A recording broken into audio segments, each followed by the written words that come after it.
It's not just bad luck. The surprising science behind Murphy's Law. Hey, I'm G. Let me ask you, have you ever felt like the universe has a personal vendetta against you? You're already running late for a big meeting, and of course, you hit every single red light. You wash your car, and the sky opens up into a downpour 5 minutes later. You drop a single piece of buttered toast, and it lands with improbable precision, butter side down on the floor. Maybe you've wondered, as I have, why this happens. Is it just rotten luck, or is there something more at play? Today, we're diving into the frustratingly fascinating mechanics of Murphy's Law.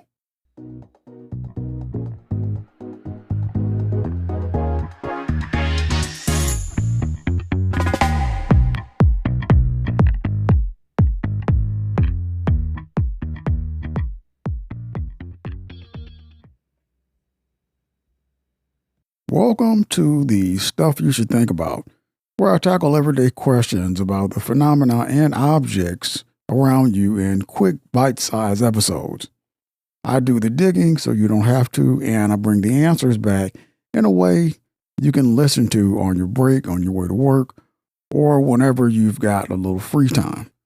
Before we get started, just a quick heads up. I'm not an expert on physics, psychology, or aerospace engineering. I'm just a curious person who did some research so you don't have to.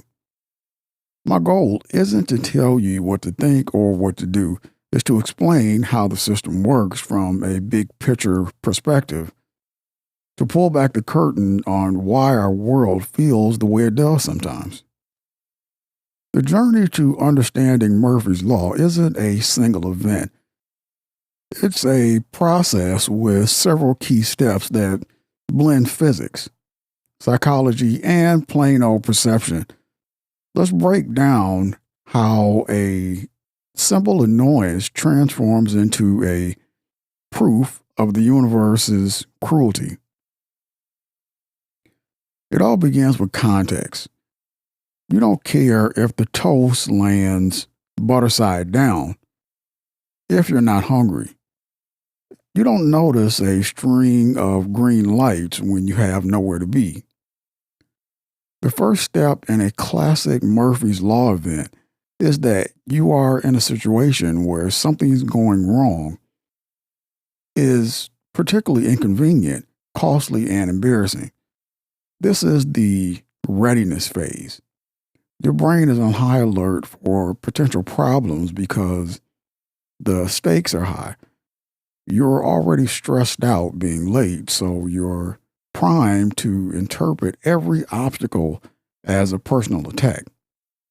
This initial state of anxiety is the fertile ground where Murphy's Law grows.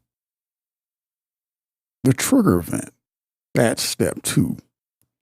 This is the simple, often mundane action that sets things in motion. It's the fumble of the keys, the accidental reply all on an email, the moment you realize you left your wallet on the kitchen counter. In a natural context, this would be a minor hiccup. But because of our high-stakes setup, step 1, this small trigger isn't just a mistake. It's the first domino. It's the moment the potential for disaster becomes reality. The unseen physics of probability. Here's where it gets interesting. Some Murphy's Law events are just in our heads, or are they? They have a basis in actual physics. The buttered toast is the perfect example. It's not an equal 50-50 chance. Think about it. A slice of toast is usually dropped from about waist height. As it falls, gravity pulls it down. but the way it leaves your hand imparts a rotational spin. The height and the rate of spin are not random variables. Given a typical table height and the physics of a tumble, the toast only has enough time in the air to complete a half rotation, about 180 degrees, before it hits the floor. If it started butter side up, it will land butter side down. It's not a curse, it's simple, predictable physics that we don't intuitively grasp in the heat of the moment. Step 4 is confirmation bias kicks in. This is the true heart of Murphy's Law, the human brain. Our brains are lazy or more charitable, incredibly efficient. They love to find patterns that confirm what we already believe. This is called confirmation bias. If you already believe that whatever can go wrong will go wrong, your brain will actively search for and highlight evidence to support that belief. You will remember with crystal clarity the one time your toast landed butter side down. You will completely forget the 10 times you handled toast that morning without incident, or the dozens of times you dropped non-buttered items and they landed in random orientation. The negative outcome is logged as proof. The neutral or positive outcomes are discarded as irrelevant data. Step 5 is the amplification of negativity. Why do we only remember the bad stuff? Because of something called the negative bias. From an evolutionary perspective, this has made perfect sense. Remembering the one time you ignored a rustle in the bushes and got attacked by a predator was far more important for survival than remembering 100 times nothing happened. Our brains are hardwired to give more weight to negative experiences. The frustration, anger, and embarrassment of a Murphy's Law event creates a strong emotional imprint, making the memory much more vivid and long-lasting than a neutral or happy one of the same magnitude. Step 6 is the narrative and social reinforcement. The final step seals the deal. We tell the story. We vent to our partner. We text our friend. We post about it on social media. You would not believe my morning. Classic Murphy's Law. Each time we retell the story, we reinforce the narrative of our victimhood to a cosmic jinx. We get sympathy and validation from others who share their own Murphy stories, creating a shared cultural understanding that this law is real, external force. This social cementing of the event makes it feel less like a combination of probability and psychology and more like a fundamental law of the universe. Even though the explanation of Murphy's Law can feel like a debate between fate and science, there are some areas where most people can find common ground. Regardless of culture, age, or background, everyone knows the feeling of being on the wrong end of Murphy's Law. It's a common language for universal frustration, and that shared experience is a powerful connector. On a practical level, acknowledging Murphy's Law is the foundation of risk management. It's why we bring a spare umbrella, bag up our hard drives, and do a financial check before we send an important email. It reminds us that hope is not a strategy, and a little foresight can save a lot of headache. Let's be honest. Sometimes the situations are so absurdly perfect that all you can do is laugh. Shared stories of our misfortunes is a form of social bonding, a way to say, I feel your pain and find humor in the chaos of everyday life. The story of Murphy's Law didn't happen in a vacuum. It wasn't just a folk saying that appeared out of nowhere. It has a very specific and fascinating origin. The year was 1949. The place was Edwards Air Force Base in California. A man named Captain Edward A. Murphy Jr., an aerospace engineer, was working on a harrowing project called MX-981. The goal was to test how much gravitational deceleration a human could withstand. This involved strapping a volunteer, Colonel John Stapp, into a rocket sled, mounting a strap, and accelerating him to incredible speeds before stopping him with a series of brakes. One of the key experiments involved mounting sensors to Stapp's harness to measure the G-forces. After a run showed zero force, they discovered the sensors had been installed backwards. Every single one. Upon discovering the mistake, Murphy apparently grumbled about his technician, saying something along the lines of, if there are two or more ways to do something, and one of those ways can result in catastrophe, then someone would do it. It wasn't a complaint, it was a stark, engineering-driven conclusion about the need to design systems that were impossible to use incorrectly. While there's no courtroom lawsuit centered around Murphy's Law, its original serious meaning is deeply embedded in the foundations of modern professional and regulatory frameworks.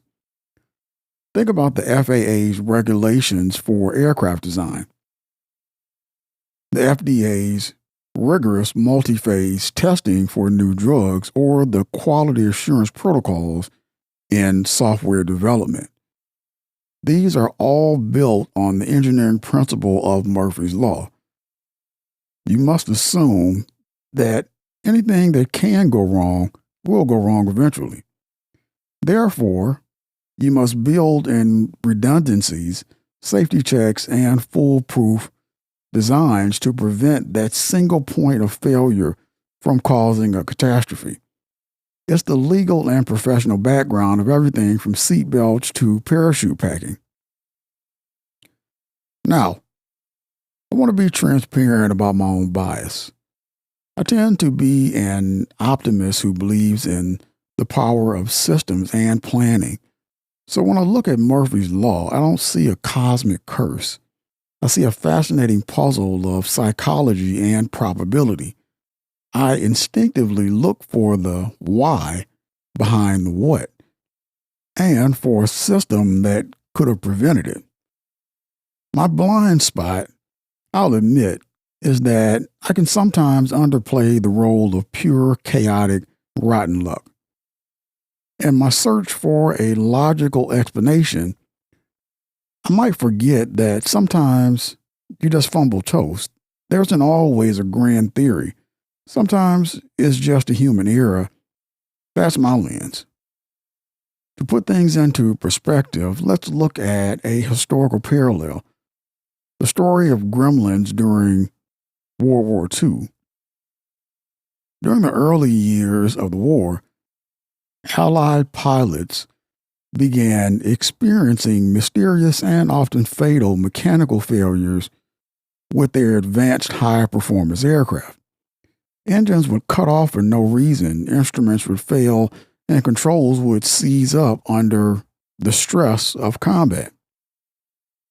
With the limited diagnostic tools of the time, these random, unpredictable failures were terrifying. To cope, pilots invented an explanation: gremlins. They told stories of mischievous, invisible creatures who climbed into planes at night and sabotaged the machinery. Gremlins were a way to personify the unknown, to give a face to the chaotic and deadly uncertainties of their technology. The parallel is striking. Gremlins were the Murphy's Law of the 1940s, a catch-all explanation for complex failures that weren't yet understood. As engineering advanced, we discovered the real culprits: metal fatigue, high-altitude icing, fluid dynamics, and electrical wiring issues. Once the science caught up, the gremlins disappeared. We can learn from this that Murphy's Law often served as our modern-day gremlin. It's a placeholder for the interplay of physics and psychology we don't immediately grasp. As we understand the systems better, from toast aerodynamics to our own cognitive biases, the law starts losing its magical, malevolent power.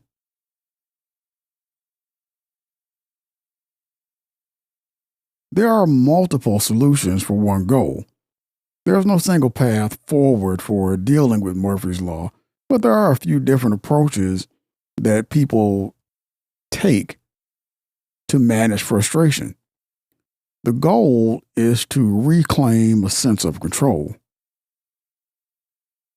The engineering approach.